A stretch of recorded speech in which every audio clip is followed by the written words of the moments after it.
Welcome to NFL Daily, where we love a deadline. I'm Gregg Rosenthal here in the Chris Wesseling podcast studio. Trade deadline is over. I'm with Jourdan Rodrigue, and I'm with Colleen Wolfe. Heyo. We got the See You Next Tuesday crew back for the first time in a minute on one of the biggest Tuesdays on the NFL calendar. What Tuesday it is, and on, America's calendar, because it is election day as well. Oh. Get out to Big the polls. Tuesday. Big Tuesday all around. And it's Steve Mariucci's birthday. Happy birthday Yeah. to Mooch. Look, I already voted. I pre-voted, and I put it in the envelope, and then I went for a short run and put it into the closest voter box because I love a functional run. Let's talk trades. This is too much honking. Okay. Right after the, you know how very often on these types of shows, it's Did you need that? my note card went Just flying. throwing it. Jourdan doesn't like it there in the middle of the table. It's like, we really build Kind of bothering me. we really build up the trade deadline to be such a big deal, and then it doesn't end up being that big of a deal. False. And you know what happened to be this year? A big effing deal, Greg. Totally. This is the opposite of how I treat my writing deadlines. Like they Oh. don't really exist. This one actually exists. It was You're one of those. It was a huge deal. I do love deadlines. I only work with a Yes. deadline.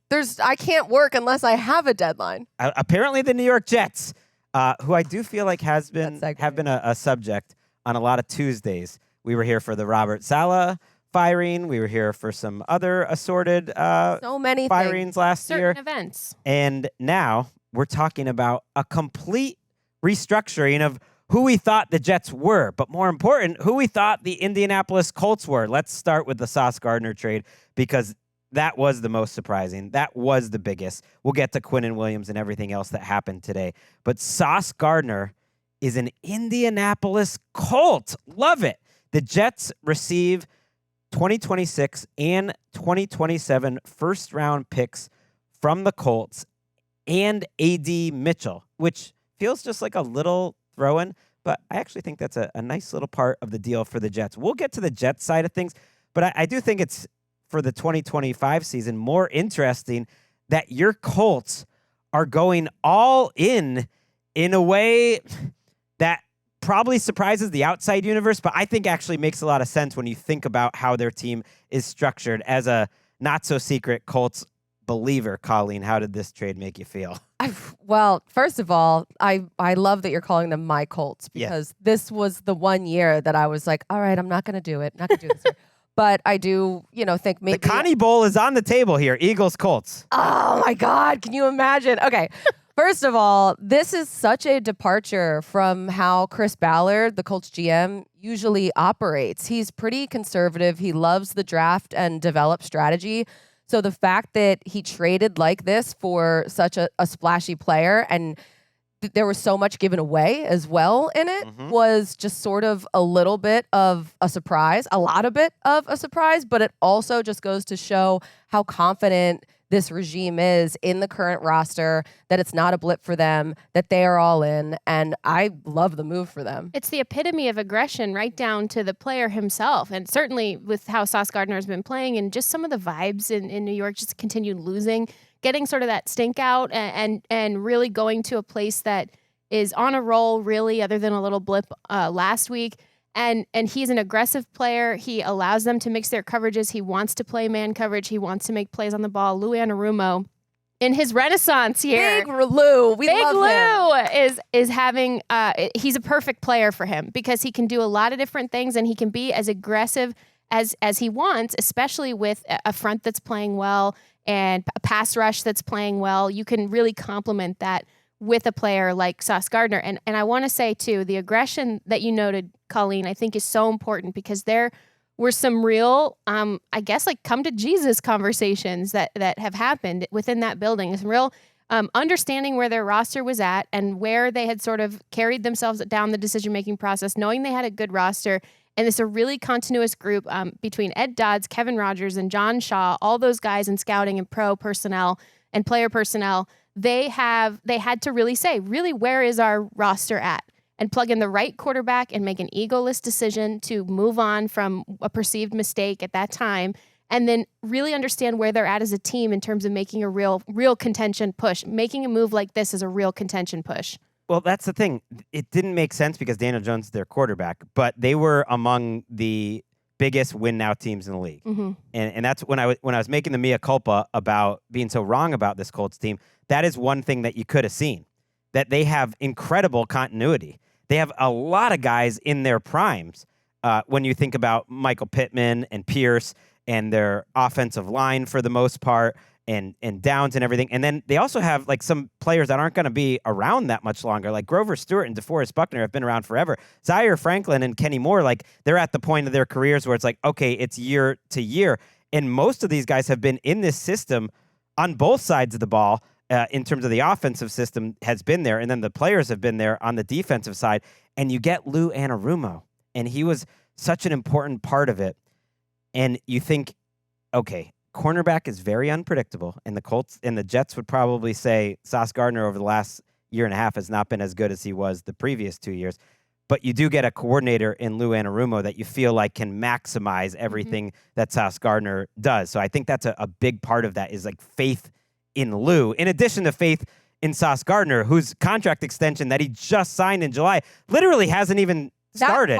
That part. You like the Jets obviously were not planning on trading him if they gave him this contract in the offseason.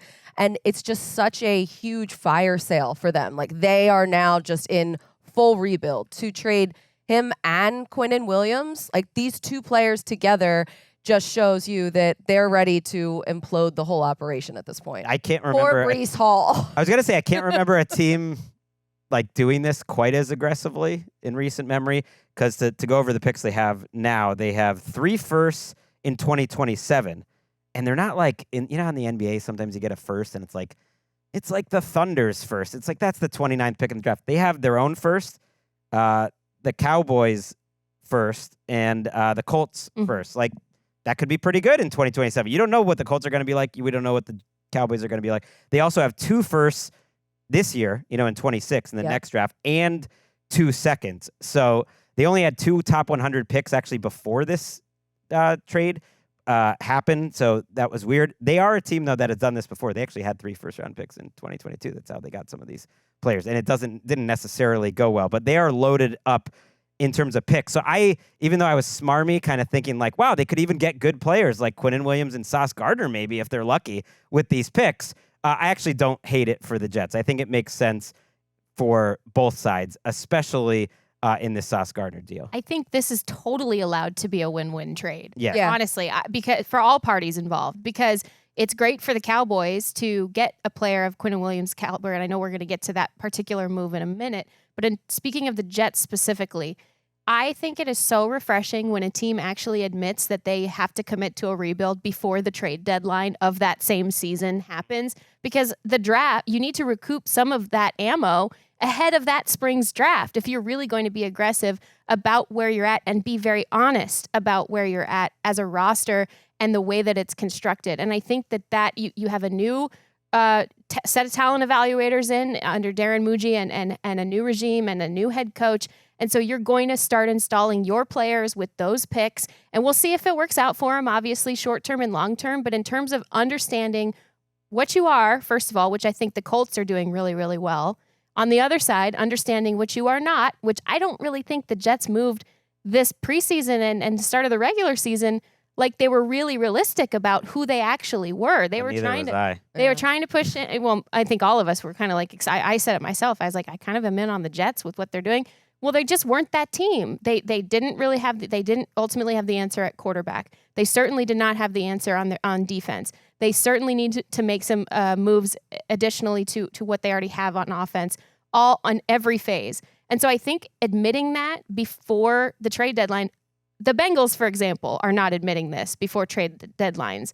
Other teams that are not contenders and need to rebuild in a big way, or at least fully rebuild one side of the ball, like, I find it refreshing that they've done this. So I was talking about this with Daniel Jeremiah. We have a move the sticks. We did not move the sticks. Wow. Uh-oh. Freeze it. Are you Jim Kerwin and Pat Miller? Jim Kerwin? No, he's moved the sticks. I'm not trying to. Social. I'm not trying to get on that podcast. We have a 40s and free agents coming out later this week. We were talking about this off air, and it's just like building around defense is tough. It's very much the Bill Polian method from 20 years ago, but I totally agree with it. Offense is more consistent. And I think if you're going to invest like most of your resources on defense, the path is way thinner. And that's where the Jets were at. They were with this Robert Saleh defense. The defense was great under Robert Saleh. These were two of the best players, and I think it had really soured. You heard from Connor Hughes at SNY. I've heard this separately that like Quinnen Williams seemed like the happiest guy ever, and at one point, and he was kind of done. Can with you? being I'm so Sad. excited that we get to see Quinnen Williams smile again. okay. This is so great. All right, let's go over that. I still think we should have a few things on the sauce, but let's talk about exactly what they got for Quinnen Williams. So the Cowboys get Quinnen Williams. Holy cow. Cowboys, Mm-hmm. it's just outrageous. And they get a 2027 first-round pick from the Cowboys, and it'll either be the Cowboys' first-round pick or the Packers' first-round pick, whichever is higher, which to me is a great little wrinkle. It's a great little NBA wrinkle and a nice piece of business by the Jets to cover themselves there. They also get a 2026 second-round pick, and they also get Mozzie Smith thrown in the deal. So if you really want to have your brain broken, here's the Micah Parsons trade. Like, That's it. big picture. Here it is. They essentially traded away Micah Parsons and Mozzie Smith for Quinnen Williams and Kenny Clark and a move up like 20 spots to the back end of the first round of the draft, which is not that much, in my opinion. I know it's a lot to consider, but we'll consider this one like on its own.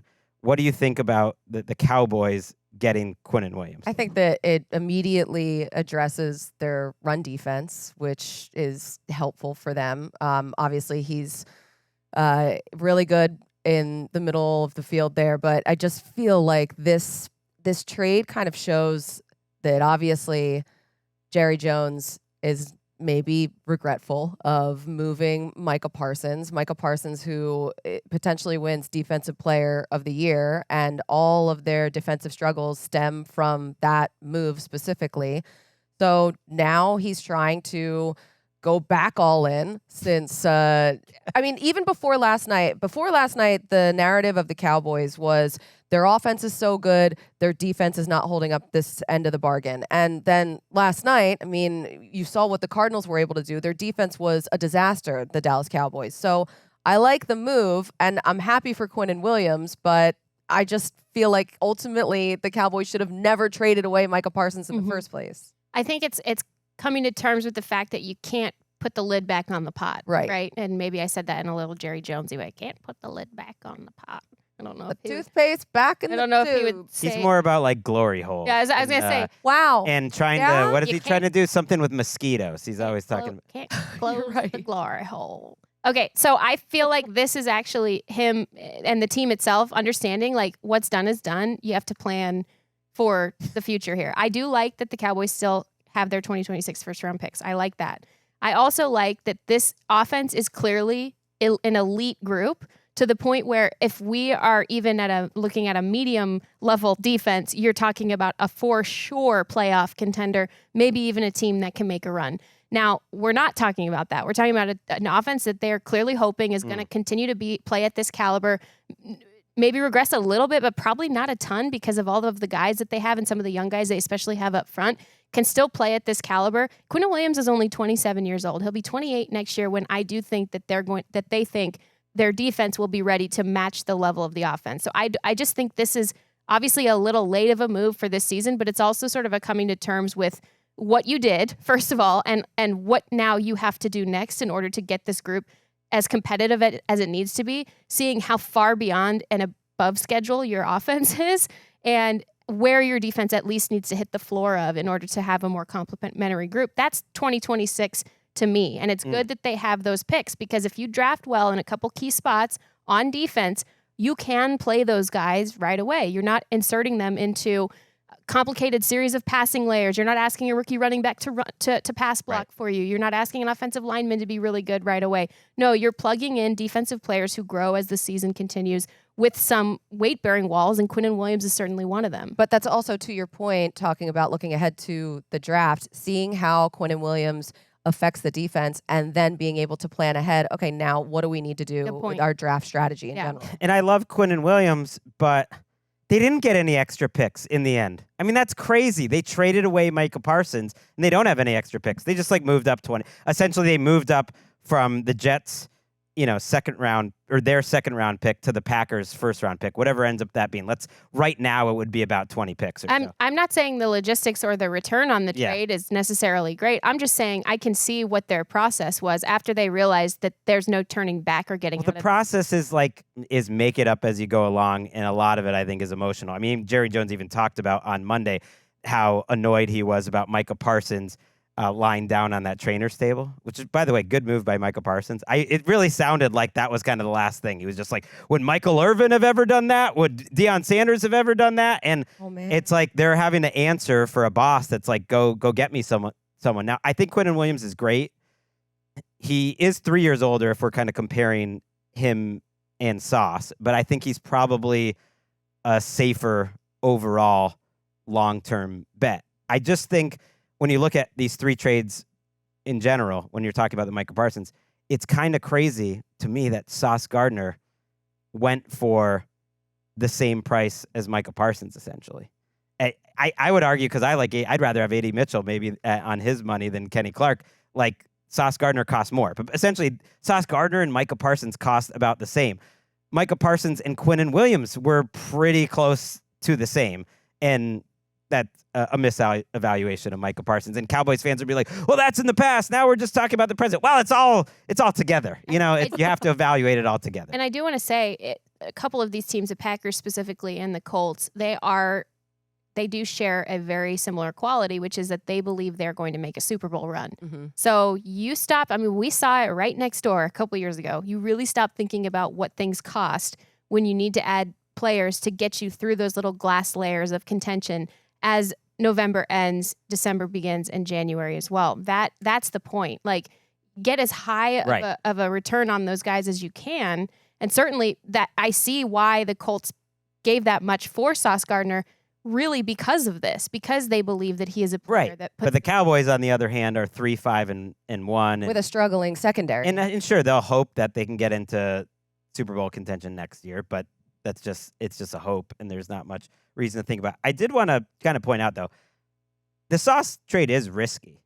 2 firsts for a cornerback who is coming off a year that was pretty poor, I would say, a year ago. And this year he has some good numbers, like next-gen stats. Notice, his tight window forced rate is really high, the highest in the league in terms of when passes are coming into coverage. Now, a lot of those have been completed, but he's been in tight coverage. He does travel with the opposing one. The talent is obviously there, but I do often think about cornerbacks are impossible to evaluate. There's so much variance. They're like the Colleen Wolfe of positions. No, what do you mean? No, I'm not. No, please go on. No, Colleen Wolfe shows up here and she's hitting a home run every time. Cornerbacks, you don't know what they're gonna do. I don't know. When I'm searching for words, I like to just. I just think I'll help you out here, Gregg. I just think that if the Cowboys don't make the playoffs, which it's dicey right now, they're 3-5-1. If they don't make the playoffs, then they're sacrificing these long-term assets without even making the postseason. So it's kind of like a huge gamble. Yeah, but I don't even care about this season if I'm the Cowboys. I mean, I care, obviously, everyone cares about things, but I don't. If I'm them, I'm not even looking at this move in the vacuum of this year. I've already seen enough. This defense is going to let you down. They are in such a hole in the NFC at this point that, yes, they could still get into a couple of shootouts, and certainly it's not all is not lost. And, 3-win teams have made the postseason before, but it's November. It's getting too late. And so this move, like I said, I just think this is totally made to regather yourself, admit where you're at, and then really look ahead at 2026 as the year you try to make a run. If it's for 2026, why wouldn't they have gotten more in the trade in terms of resources? Yeah, well, because this, to Jourdan's point early, and it's a great one, it's this is when I think you get the most for Quinnen Williams. True. I mean, if you're the Jets, but I mean, They won't pay their players early, but they'll trade for them early. Right. One of the things that I thought about here too is like when I'm adding up all these, what the Cowboys got, what the Jets got, what the Packers got. Like, here's what the Cowboys didn't get: Quinnen Williams for the last 9 weeks.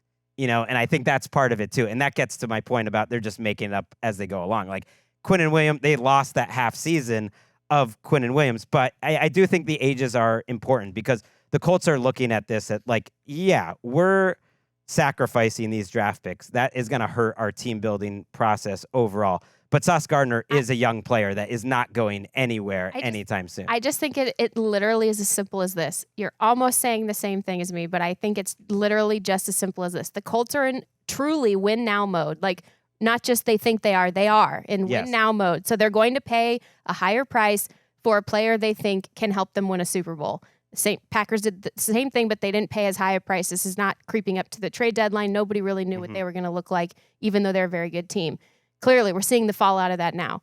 The Cowboys, on the other side, understand they are not a win-now team right now, but they have a win-now offense that probably will not regress much in 2026, so they're paying for 2026, and they're paying 2026 money to 2026, if that makes sense. Sure. I think ultimately it's also just I just don't think they're like floating in the breeze, like not the Cowboys. I think they're legitimately planning for 2026. Yeah. Maybe I'm giving them too much credit. I mean, I believe their GM, like, or who sort of acts as a GM, Will McClay, right?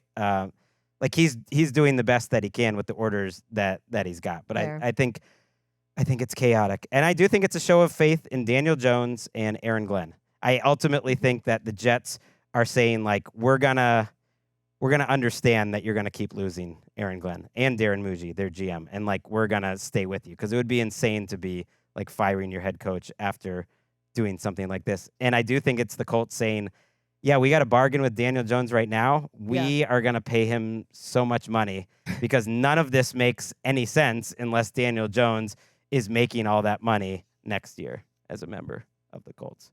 Pretty crazy. And a badass secondary, by the way. When Charvarius Ward gets back, it'll be Charvarius Ward, Kenny Moore, and Sauce Gardner. Let's take a quick break, and then we'll come back and we'll finish up the other trades from a big trade deadline.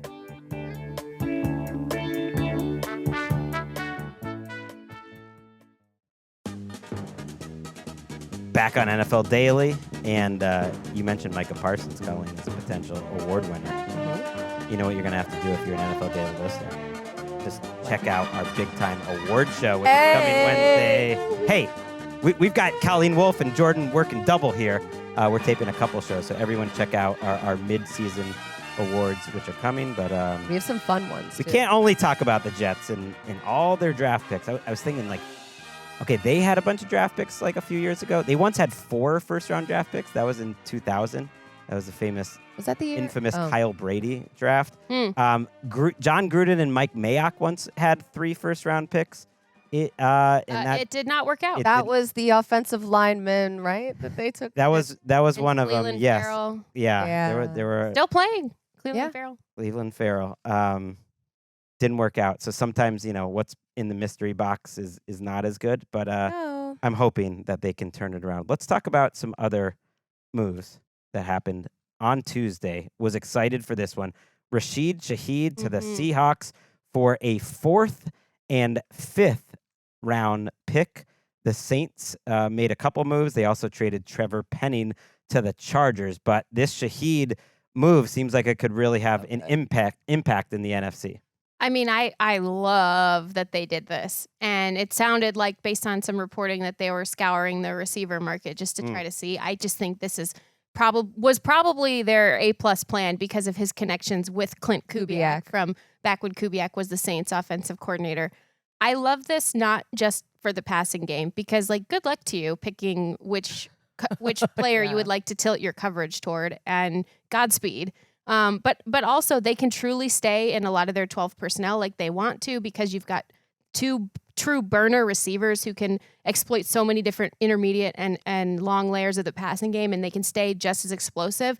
But I think this helps open up their run game, which I love, because if more defenders are accounting for multiple receivers who can hurt you deep on the field, that means they're going to have less of those defenders in the box stopping the run. And they have struggled with running against medium or even heavier boxes. They're not seeing a ton of light boxes so far this year. So I think it helps them become a much more complete team, and they can stay in their preferred heavy personnels but still have that lightning speed threat on the perimeter and all across the middle of the field, because these guys can run a lot of different types of combinations. Yeah, and now it'll be a much quicker integration, I think, into the offense because of Clint Kubiak being there.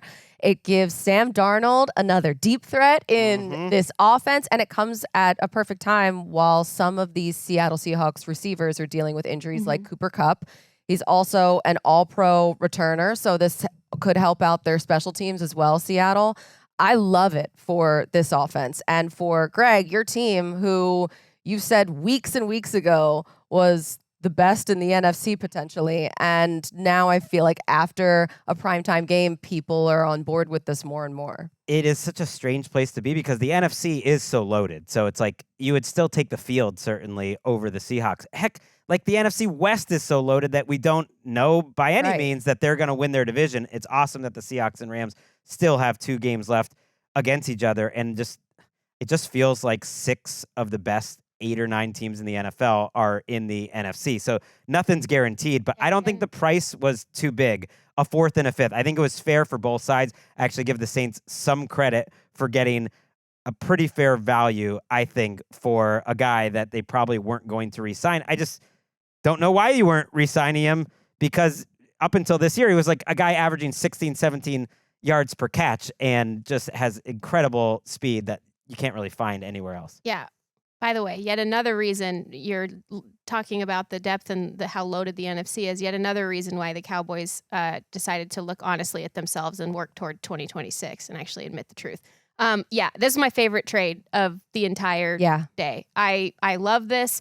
I love the fact that we are going to see a couple of these teams, the Rams included and the Seahawks, reach their fullest form, like at exactly the right time, barring any sort of crazy circumstantial changes with injuries. And I like that it's like explaining your faith in Sam Darnold because you're giving him more weapons. It is helping out JSN because you know that once you get to the playoffs, it's going to be total matchup football, and defenses are going to try to figure out how to game plan your best player out of that game, so then hit him with another guy. Like, I loved this, and I like it for the Saints because, again, like you said, they got decent value out of it. We still don't know what they're getting for Trevor Penning, who was famously a surprise first-round pick that they traded extra picks up for and did not work out, very similar to how Mickey Loomis traded up 2 firsts for Marcus Davenport. That's probably going to get released like overnight, just like slipped into the mix. It came in right under the wire. It was the last trade of the day. It's probably trying to hide it. It's probably not a ton. And we talked about it, me and Shook on Monday night too. Like, will the Chargers try to do something to help that offensive line after losing Joe Alt? So that makes sense on that perspective. I do wonder, Cooper Kupp is not a long-term answer for the Seahawks. I'd be surprised if he was on the roster next season. They do have an out in that contract. I don't think it's been like a great fit, and I think he'll just play less now because if they're in that 12 personnel, he's not going to be on the field all the time. And that's not the worst thing. He could give you more, maybe playing 20, 30 snaps. Torrey Horton looked pretty good the other day. Mm-hmm. Like, the Seahawks. They're rolling. It's the Seahawks season. Jakobi Meyers went to the Jaguars for 2 mid-round picks, a 4th and a 6th. And I just want to congratulate Jakobi Meyers because I feel like no one else wanted to get traded more than Jakobi Meyers. Kind of like Devontae Adams last year. Hopefully this works out better for Jakobi Meyers than Devontae Adams and his time with the Jets a year ago. But even then, I think he was just still happy to get out of there. Yeah, and it fills an immediate need for the Jags with why am I blanking on Travis Trevor? Hunter. I wanted to call him Trevor Lawrence. Obviously, that's the quarterback, but it's the commercials, which right now they took a big gamble in the first place doing all the Trevor Lawrence, Travis Hunter commercials. That's what it is, exactly. It's a great commercial, but it was a risk and not working right now. Yeah, so obviously this will help out. And it's not like Travis Hunter was giving them a whole lot at the wide receiver position because they kept switching him back and forth between a couple snaps here on defense, a couple snaps here on offense.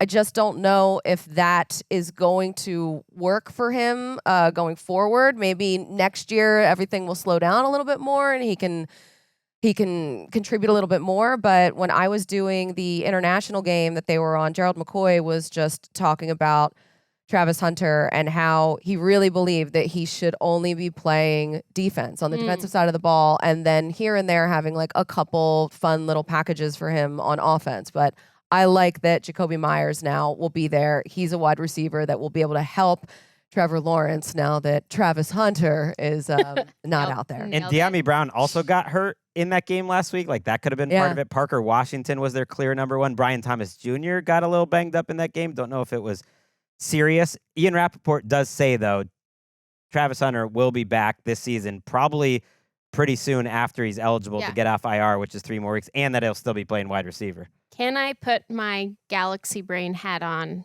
for one? Please. Do you need help with it? It's heavy. It's so heavy. Oh my God. It's a big brain. It's a big brain. I don't know how your neck supports that.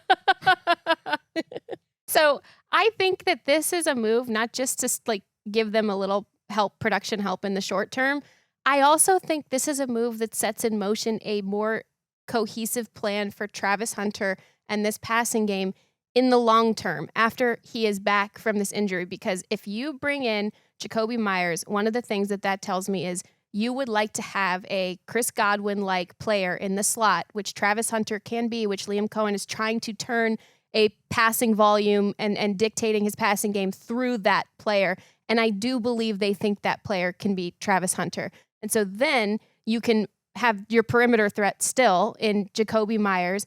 And it has been really weird with Brian Thomas Jr., whether it's they're running him in concepts he's clearly not comfortable with, or he's taking a step back, and then there's like weird trade rumors circulating about him that the team is like super quick to shut down.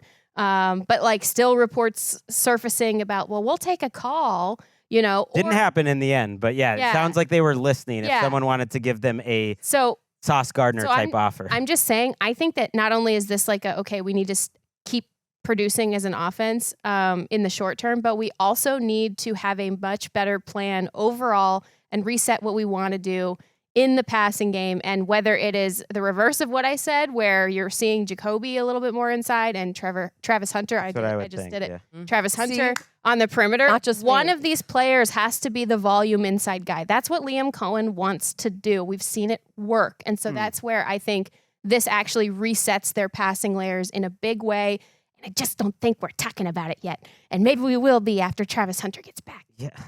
I don't know, though. Here, Like, help me take this off. It does. Here. It does seem like a little. All right. Got it off. Like, there's a lot of repeating, maybe duplicative skill sets. I mean, Hunter and Jakobi Meyers are different, but Jakobi Meyers is a predominantly slot player throughout his career. And he plays plenty on the outside, too. But most of his snaps are in the slot. And Parker Washington was outstanding in the preseason and last week. And it's kind of a predominant slot type of player. Yeah. De'Ami Brown is hurt. I think that maybe we'll find out is a bigger part of it. But Jakobi Meyers is just a good player. The interesting thing to me, and keep an eye on. Yeah, we'll wrap here is like Shaheed and Meyers are both on the last year of their contracts. So it's kind of tryout period for both of them. Because if you're going to give up 2 mid-round picks, sure, it would help if they help you in a playoff run now. But you would love that to be like a long-term thing. And I think Shaheed would have a better chance for it to be a long-term thing. But who knows? Maybe Jakobi Meyers ends up like re-signing with the Jaguars or something long-term as well. They want a Chris Godwin and a Mike Evans. However it shakes out, 1 or 2, I believe one of those players is Travis Hunter, and the other one is going to be Jakobi Meyers after Travis Hunter gets back. Okay. So however, whichever position it shakes out being slot, perimeter. What's Brian Thomas Jr. then? He's Jalen McMillan? Got to figure it out. Man, what? Emeka Egbuka. He's Emeka Egbuka. But what a step back, though, he took from last season. Like, it's hard when a new coaching staff comes in, and it just doesn't seem quite congruous to me yet. No. And I don't know that it's anyone's fault, particularly. I certainly don't want to bury the player. He's so talented. He really is. So talented. But it's like, Patrick Claybon noticed it early in the season. They're sending him on all these in-breakers that he doesn't feel comfortable with. Then he's running some in-breakers, some out-breakers.